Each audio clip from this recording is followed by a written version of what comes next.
Aufbau principal এখন আমরা করব এবং এই প্রিন্সিপাল আমাদের বলবে যে কি বলে প্রিন্সিপাল যে এই যে অরবিটালস গুলো রয়েছে বা অরবিটস গুলো রয়েছে সেগুলোতে কিভাবে আমি ইলেকট্রনস গুলোকে সাজাবো, ইলেকট্রনস গুলোকে কিভাবে আমি কি করব সাজাবো, সেগুলোই আমাকে আফবাউ প্রিন্সিপাল বলেছে।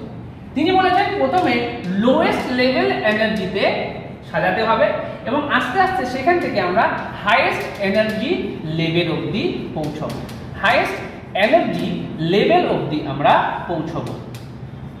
তিনি এটা বলেছেন এবং তিনি এর জন্য একটা বিখ্যাত ফেমাস সিস্টেম দিয়েছেন, যেটা শর্টকাট টিপটা আমাদের সাথে আমি এখন শেয়ার করব। সেটা কি লিখবে? School school, public school public school, Delhi public school Delhi public school. এত কিছু মনে রাখলে তোমাদের ফাটাফাটি। দেখো নাম দাও 1 2, যেখান থেকে এস দেখতে পাচ্ছ সেখানে নামকরণ করো 1 2 3 4 5 6। এবার পি এর নাম করো 2 3 4 5, সরি এখানে না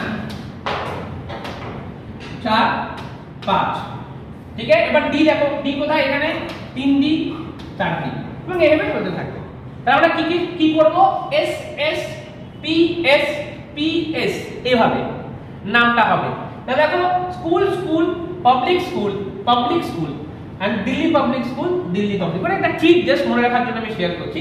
তো দেখো এখানে লেখাই আছে, আমরা কি করব? প্রথমে 1s 2s 2p 3s 3p 4s 3d 4p 5s 3d 5p 6s। এইটুকু মনে রাখবে। তোমাদের তো সাজাতে জেনারেলি দিবে না, তোমাদের জাস্ট বলবে যে কোনটা ইনক্রিজিং অর্ডারে রাখা হয়েছে বা কোনটা সঠিকভাবে সাজানো হয়েছে।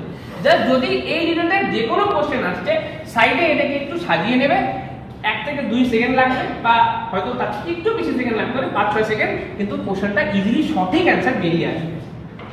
ঠিক আছে, এইভাবে এই জিনিসটাকে আমরা দেখতে পারি। এটা আমার মনে হয় যে এই ট্রিকের মাধ্যমে যদি আমরা করি আরো সহজ হবে।